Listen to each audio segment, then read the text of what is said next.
Assalamualaikum warahmatullahi wabarakatuh. Pada hari ini saya akan melaksanakan supervisi pembelajaran. Namun sebelumnya saya akan memberikan administrasi supervisi kepada Bapak Kepala Sekolah. Terima kasih.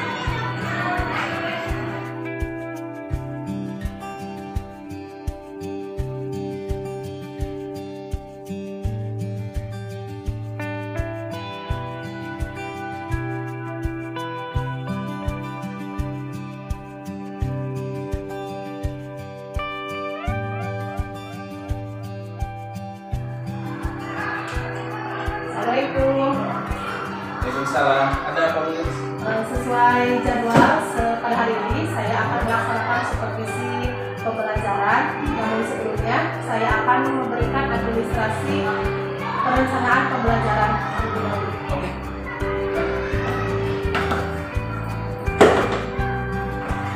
Damang Bu Lilis. Oke. Oh, jadi hari ini bagian supervisi pelaksanaan pembelajaran Bu Lilis di kelas berapa? Di kelas 1A. Di kelas 1A. Oke. Baik Bu Lilis, begini sebelum Bu Lilis menyampaikan administrasi proses pembelajaran ini barangkali ada beberapa hal yang ingin saya sampaikan kepada Ibu Lilis karena ini bagian daripada pengetahuan kita bersama. Pertama, bahwa saya melakukan supervisi ini berdasarkan Permendiknas nomor 13 tahun 2007 bahwa seorang kepala sekolah salah satunya harus memiliki kompetensi supervisi. Nah, oleh karenanya barangkali sebagai wujud pelaksanaan kompetensi supervisi ini maka dilakukanlah pelaksanaan kegiatan-kegiatan supervisi ke tiap kelas dari mulai kelas 1 sampai dengan kelas 6. Itu yang pertama sebagai baik. Kemudian yang kedua ada ketentuan keputusan Menteri Agama nomor 624 tahun 2021 tentang pedoman supervisi pembelajaran pada madrasah. Nah, artinya semua yang kita lakukan ini mengacu kepada KMA nomor 624 tadi, gitu ya, pedoman pelaksanaannya. Jadi artinya kita tidak kesana kemari, tetapi berada pada realnya. Kemudian tahap yang ketiga berdasarkan keputusan Direktorat Jenderal Pendidikan Madrasah, ya, nomor 6334 tahun 2021. Di sana dijelaskan petunjuk teknis pelaksanaan supervisi pembelajaran pada madrasah ibtidaiyah. Ya. Kalau mengacu kepada kepada juknis supervisi yang tadi, Direktorat Jenderal Pendidikan yang tadi, berarti kepala sekolah itu melaksanakan sekolah itu dalam 3 tahap. Pertama, tahapan supervisi perencanaan pembelajaran yang mungkin dalam hal ini ya, Ibu Lilis akan menyampaikan kepada saya. Kemudian yang kedua, supervisi pelaksanaan pembelajaran yang dalam hari ini Bu Lilis sesuai jadwal akan melaksanakan kegiatan pembelajaran yang disupervisi oleh kepala sekolah. Misalnya nanti saya masuk berarti kan 11 sampai 15 mengawasi dan memberikan pengembangan pendidikan khusus. Nah, setelah Bu Lilis melaksanakan tahapan yang kedua berarti ada satu yaitu melaksanakan supervisi pelaporan hasil kegiatan pembelajaran. Jadi yang nanti ditentukan jadwalnya. Itu barangkali upaya hukum kita melaksanakan semua hal ini terkait dengan kompetensi supervisi yang harus dilaksanakan oleh sekolah. Jadi kita punya 3 acuan, Permendiknas nomor 13 tahun 2007, kemudian KMA nomor 624 tahun 2021 dan keputusan Direktorat Jenderal Pendidikan Islam nomor 67334 tahun 2021 tentang pedoman supervisi. Jadi sah dan legal. Ya, itu barangkali bisa dipahami. Oke. Nah, selanjutnya ada beberapa pertanyaan yang ingin saya tanyakan kepada Ibu. Pertama, materi apa yang ingin disampaikan? Materi yang akan disampaikan hari ini yaitu tematik tema 4 keluargaku subtema 1 Matematik berarti di beberapa mata pelajaran kalau di bidang sendiri? 2 mata pelajaran. Betul ya. Pertama mata pelajaran Bahasa Indonesia dan PPKN. Jadi materi pokoknya yang tadi. Iya. Kemudian metode apa yang akan digunakan untuk menyampaikan materi? Yang metode yang saya akan sampaikan yaitu menggunakan metode pertama, metode tanya jawab, dan metode simulasi atau permainan. Oke, apa yang menjadi alasan menggunakan metode ini? Yang menjadi alasan saya menggunakan metode ini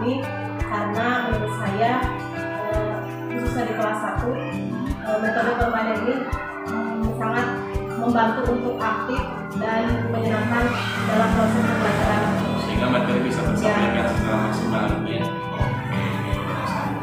Kemudian ada nggak media pembelajaran yang digunakan untuk menyampaikan terjadinya materi?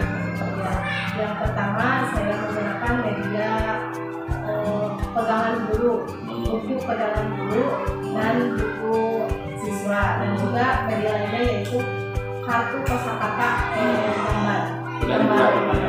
Membuat PowerPoint. Ya, PowerPoint dan PowerPoint.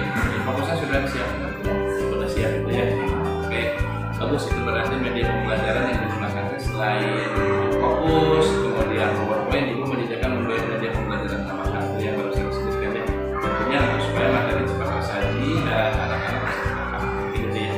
Dan nanti saya bisa melihat secara langsung di kelas.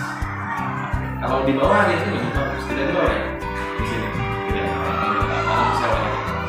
Kemudian yang keempat, tahapan kegiatan untuk penyampaian materi ini. Tahapan kegiatan yang pertama yaitu kegiatan pendahuluan. Yang kedua kegiatan inti, dan yang ketiga tahapan kegiatan penutupan. Jadi ada 3 tahapan kegiatan ya. Jadi itu pendahuluan, di inti, dan di penutupan. Satu hal yang saya tanyakan berkaitan dengan tujuan materi yang disampaikan. Berarti kan di pendahuluan ya.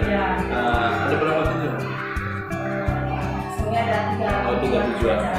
Tolong nanti disampaikan ketiga tujuan itu betul-betul kepada anak supaya anak-anak merasa dan tahu sebelum proses pelajaran berlanjut tahu materi apa yang disampaikan. Ya, jadi tolong ada materi penjaminan mutu. Ada. Sesuai dengan program dari kelembagaan ya itu ya. Oke. Bu, untuk evaluasi dikasihkan di penutup atau di kegiatan itu? Di kegiatan inti.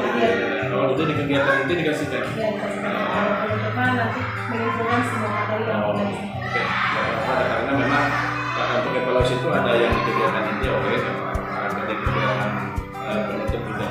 Oke. Kemudian persiapan tertulis, nah ini berarti ya? Nah, ya persiapan tertulis, saya ingin lihat. Nah,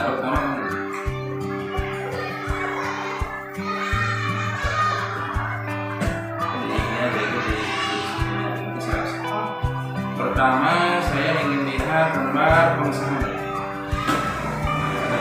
Oke. Nah, nanti karena ini ditandatangani oleh Pak Pengawas ya. Nah, pada saat ketika beliau supervisi ke kelas atau ke sekolah. Oke, bagus. Kemudian yang kedua silabus. Nah,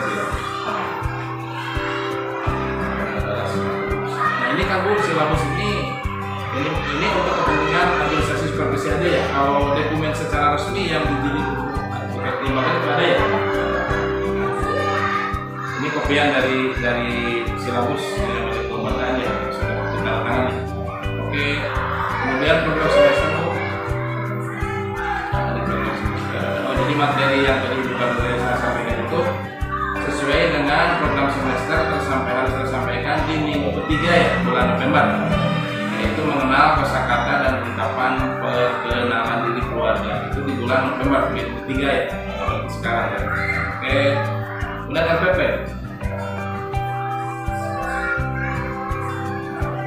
Ini saya sampaikan kepada ibu karena memang RPP itu adalah bagian daripada gambaran secara detail di kelas yang dikeluarkan dalam tulisan di kelas nanti pada saat penyampaian materi. Tolong dari tahapan yang sudah ibu tulis di sini diikuti, karena memang saya berangkat dari sini penamatannya ya. Jadi dari tahapan di pendahuluan, tahapan di inti, kemudian tahapan di penutup itu lakukan ya. Kemudian selanjutnya jurnal. Oke, jurnal. Bu, kalau dulu lembaga sudah menugaskan untuk jurnal itu di buku catatan manual, ada ya? Nah, jadi ini mah karena memang untuk di nanti administrasi supervisi kepala sekolah ya, ada di bawah nggak? Oh, di kelas ya, oke, apa? Nanti pada saat saya ke kelas aja ya, gitu ya. Kemudian materi pembelajarannya, Ini anak-anak udah ada bukunya ini, ada, udah pada punya gitu. Oke, baik. Selanjutnya karena tadi ada alat evaluasi berupa soal, ada kisi-kisi soal. Ya, kisi-kisi soal. Oke. Yang berapa soal? 10 ya? Semuanya pilihan ganda? Oke. Oke, soalnya mana? Ini sudah mencakup dari materi yang tadi ya, jadi mewakili untuk menjadi tolak ukur nanti. Oke Ibu, kalau secara keseluruhan ini sudah memenuhi dan saya mengucapkan selamat untuk melaksanakan proses pembelajaran. Nanti di kelas pesan saya silakan sampaikan dan sajikan materi sesuai dengan yang sudah dipelajari. Mudah-mudahan lancar dan tidak ada gangguan apapun sehingga materinya bisa maksimal disampaikan kepada anak. Satu lagi Bu, ada materi yang tidak sulit? Apa materi? Saya sebagai bahasa Indonesia. Bahasa Indonesia. Karena kan ada sebagian orang kalau ada 3 orang Oh ya. lancar dalam Membaca. Oke, gitu ya. Dan mudah-mudahan kesulitan yang sudah diprediksi oleh Ibu nanti pada saat pelajaran bisa lancar ya. Bisa. Kemudian, satu lagi dari hasil pelaksanaan kegiatan yang akan Ibu sampaikan hari ini, kompetensi apa yang ingin dicapai pada siswa? Kemampuan. Berarti kan menjawab tujuannya. Nah, gitu. Jadi kompetensi yang bisa diterapkan yaitu siswa itu mampu mengetahui silsilah keluarga masing-masing. Ya kan temanya tadi keluargaku. Kompetensinya ya. Nah, harapan jadi kemampuan yang ini dia anak-anak tahu silsilah keluarga. Ada kalau bahasa PPKN-nya apa? Kalau PPKN-nya mengenal anggota keluarga. Oh, mengenal. Oke. Sekali lagi saya ucapkan selamat dan nanti jam 8 ya? Nah, jam 8 saya mungkin ke kelas mengikuti proses supervisi pelaksanaan pembelajaran dan mohon dipersiapkan sekali lagi mudah-mudahan lancar dan selamat. Kalau ini administrasi disimpan di sini. Oke, nanti saya bawa ya. Terima kasih. Nah, ya siap. Waalaikumsalam. Waalaikumsalam.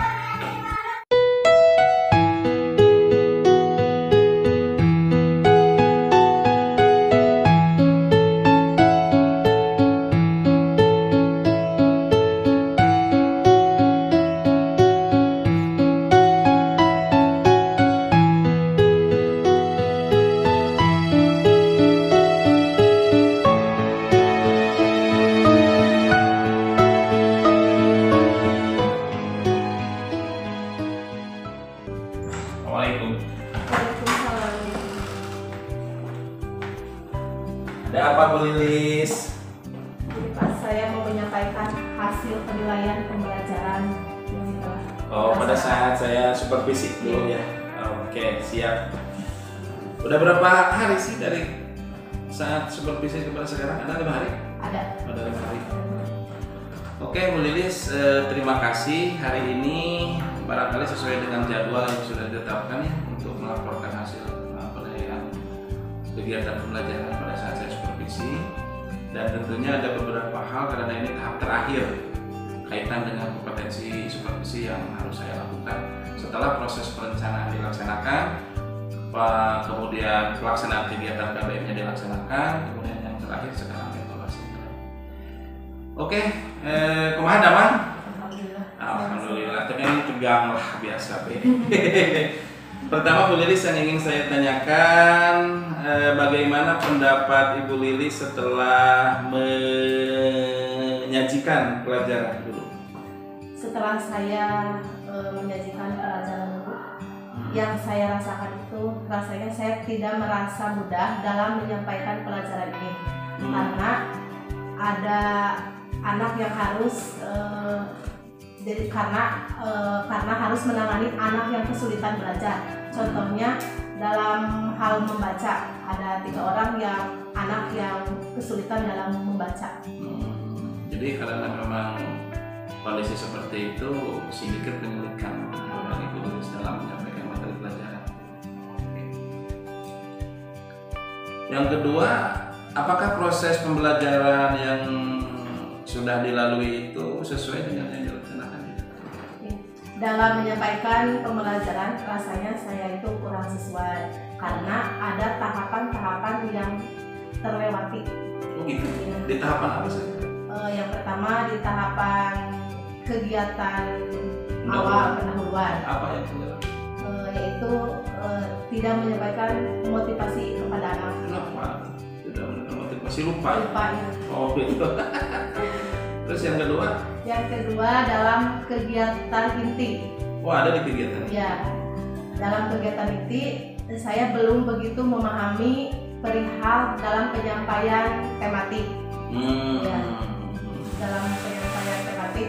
Contohnya kan bahasa Indonesia ke PKN saya kebingungan. Oke. Itu bagian daripada nanti tindak lanjut program kepala sekolah barangkali untuk lebih memberikan bimbingan atau pembinaan bagaimana pola pembelajaran tematik yang baik dan benar. Nanti bisa kerjasama lah dengan pengawas yang menghadirkan tematik supaya guru-guru di mana saya tidak sekali tentunya bisa melaksanakan proses pembelajaran tematik bersama. Jadi mungkin di situ ya, pengalihan dari mata pelajaran sebelumnya ke pelajaran lanjutan. Oke. Baik, lanjutannya Bu Lilis nih. Dapatkah Bu Lilis menceritakan hal-hal yang dirasakan memuaskan pada saat kemarin melaksanakan kegiatan proses pembelajaran bersama saya? Ya. Ada tidak? Ada. Jadi pada waktu menyampaikan pembelajaran, anak itu mudah memahami karena saya menggunakan media PowerPoint. Jadi anak lebih paham. Contohnya dalam melihat kan kemarin saya menggunakan materi tematik yang tentang keluargaku. Jadi melihatkan ini ibu, ini ayah, gitu. Jadi langsung gambar ya. Jadi anak-anak langsung melihat dan mungkin merasa tertarik. Ya. Mungkinkah ibu bisa melaksanakan kegiatan dimaksud setiap pembelajaran pakai PowerPoint? Mungkin bisa gitu ya. Tergantung bagaimana fasilitas layanan sekolah mungkin ya, yang menyediakan ketika sekolah mungkin menyediakan fokusnya, ya mungkin bisa ya. Siap tidak Bu kalau setiap saat ibu memakai PowerPoint? Siap. Ya, diusahakan harus siap ya, karena tadi juga ketika memakai PowerPoint anak-anak dapat dengan mudah ya. Oke Bu. Lanjut Bu, ini sebagai pengetahuan saja lanjutannya ya. Bagaimana perkiraan Ibu mengenai ketercapaian tujuan pembelajaran? Berapa tujuan pembelajaran dulu? 3. Tercapai 3 yang 3 itu?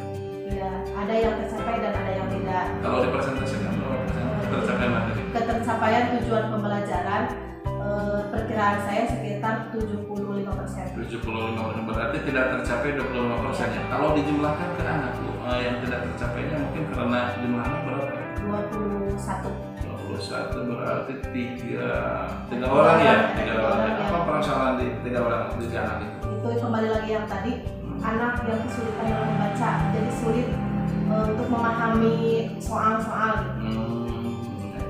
Jadi perlu bimbingan khusus. Ya. Oke. Kemudian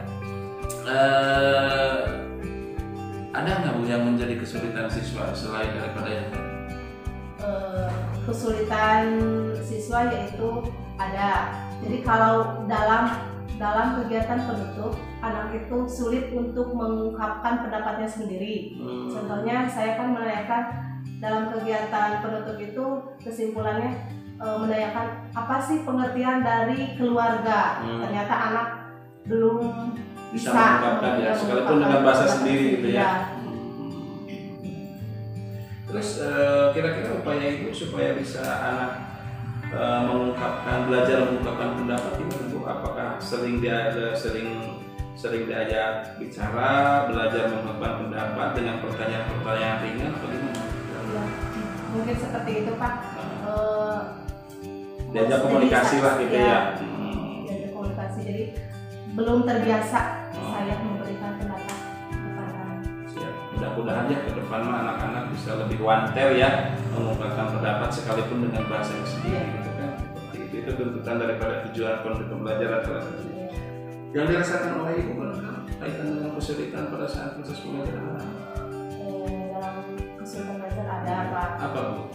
Yang menjadi kesulitan dalam mengajar itu yang tadi saya suka kebingungan bagaimana membimbing anak yang kesulitan dalam membaca gitu. Memang kalau dilihat dari latar belakangnya tidak diawali dari RA. Ada yang 2 orang yang tidak memasuki jenjang RA.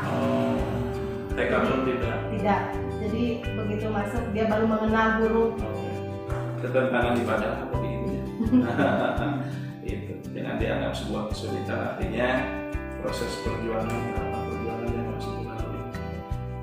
Kalau misalnya kita berharap ketika masuk di kelas 1 sudah bisa segalanya, berarti kita tidak punya jalan ya. Karena memang sepenuhnya sudah dapat oleh mereka ya, kita tinggal melanjutkan. Baik, berarti itu saja ya tingkat kesulitannya. Dalam kaitan penggunaan ini alat peraga tidak ada kesulitan. Alat peraga Tidak ada kesulitan. tidak ada. Media pembelajaran tidak kesulitan. Kalau dalam media pembelajaran, kalau yang kemarin ya yang telah terlewati, jadi saya itu seharusnya mungkin saya harus membawa salah satu foto keluarga. Ya. Jadi anak itu lebih menarik kepada pembelajarannya terhadap anak. Tapi kaitan dengan penyediaan media pembelajaran, misalnya pembuatan PowerPoint itu sudah siap ya pembuatan PowerPoint. Oh iya, sangat siap. Jadi tidak menyuruh orang lain ya. Tidak. Gitu. Terus media pembelajaran lainnya, misalnya alat peraga yang kemarin saya melihat sajian-sajian yang disampaikan oleh ibu, itu pun kan sesuatu yang oleh ibu dipersiapkan secara langsung ya. Bukan hasil orang lain. Bukan. Oke. Mencari sendiri ya. Oke. Berarti tidak ada kesulitan sesungguhnya ya. Alat peraga sudah bisa, pembuatan media PowerPoint sudah bisa, kemudian menerapkan fokus dan lain sebagainya, itu pun sudah bisa ya insya Allah ya. Oke. Baik Bu, kemudian yang selanjutnya, adakah alternatif lain menurut Ibu menghadapi kesulitan-kesulitan yang tadi, misalnya anak yang belum bisa baca gimana? Ya. Menghadapi anak yang belum bisa baca itu, saya membimbingnya langsung kepada anak. Itu tambahan waktu ya? Iya, Ibu tidak akan menuntut kajian ke sekolah? Ya. Di waktu saya melaksanakan di waktu istirahat, saya suka menyuruh. Sekali ini nggak dikasih buku-buku pelajaran untuk pelajaran dibaca di rumah untuk sama orang tua? Bacaan yang untuk pengenalan huruf. Oh iya. Jadi sudah ada sebetulnya upaya-upaya yang dilakukan sama ibunya. Baik Ibu, kemudian begini, hal-hal yang sesungguhnya perlu diidentifikasi yang dinyatakan menurut Ibu, wah saya kemarin itu melaksanakan kegiatan itu sebegitu mantap nih gitu, enak gitu, ada nggak Bu? Ada Pak. Apa Bu? Ketika saya memberikan salah satu contoh, memperkenalkan tentang keluarga, jadi anak itu tahu dan anak itu kelihatannya menarik bagi mereka. Oh iya, ibu saya namanya ini, ayah saya namanya ini, gitu. Jadi mereka lebih tahu paman saya namanya. Jadi mereka lebih bangga. Ya. Dan ketika anak-anak tahu, ibu merasa puas mungkin ya. Ya. Oke. Ada lain nih, merasa sisi lain, merasa puas itu. Kepuasan saya kemarin yaitu dalam menyampaikan materi, kelihatannya siswa itu mereka itu lebih memahami, jadi lebih mudah dalam menerap pembelajaran. Karena pakai alat peraga. Berarti ibu kedepannya harus berusaha sering menggunakan media peraga ya, alat peraga. Karena itu bagian daripada kepuasan ibu, materi sudah tercapaikan secara mudah ya. Siap tidak? Insya Allah siap. Siap. Oke, siap ya. Baik, kaitan dengan berbagai masukan pada saat ketika saya melaksanakan supervisi pelaksanaan pembelajaran itu sudah disampaikan di buku catatannya. Ya. Masukan dan saran dan lain sebagainya, dan itu mudah-mudahan menjadi sebuah masukan untuk lebih peningkatan untuk kualitas pembelajaran ya ke depan ya. Dan selanjutnya saya melihat daya ketercapaian materi. Tadi ibu kan menyatakan 75% ya Bu ya. Gitu. Saya melihat analisisnya.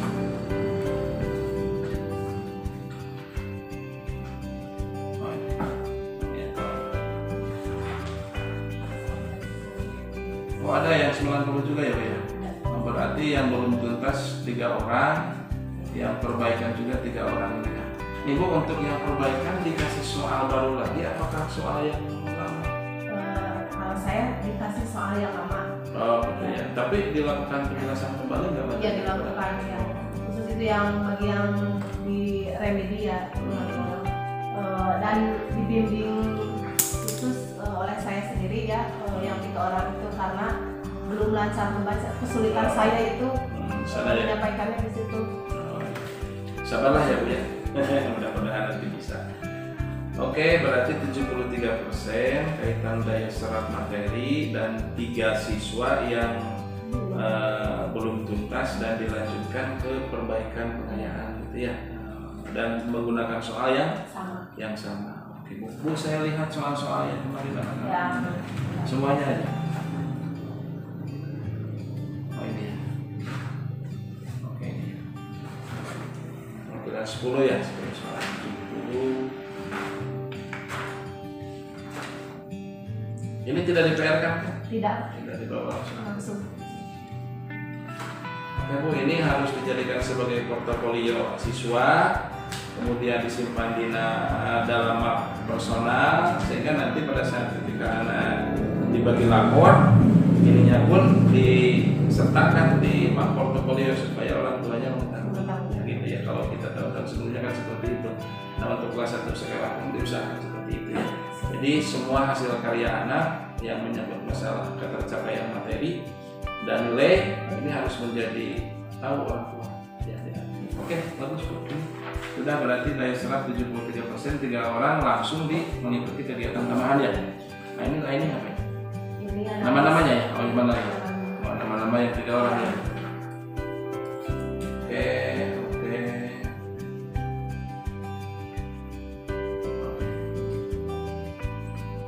Bagus Ibu, kalau sudah begini saya kira cukup untuk laporannya dan saya bisa mengambil sebuah kesimpulan bahwa daya serap yang disampaikan pada saat ketika saya supervisi untuk penyampaian materi pelajaran cukup bagus di angka 75% untuk untuk kedepannya diusahakan bisa tercapai secara maksimal ya.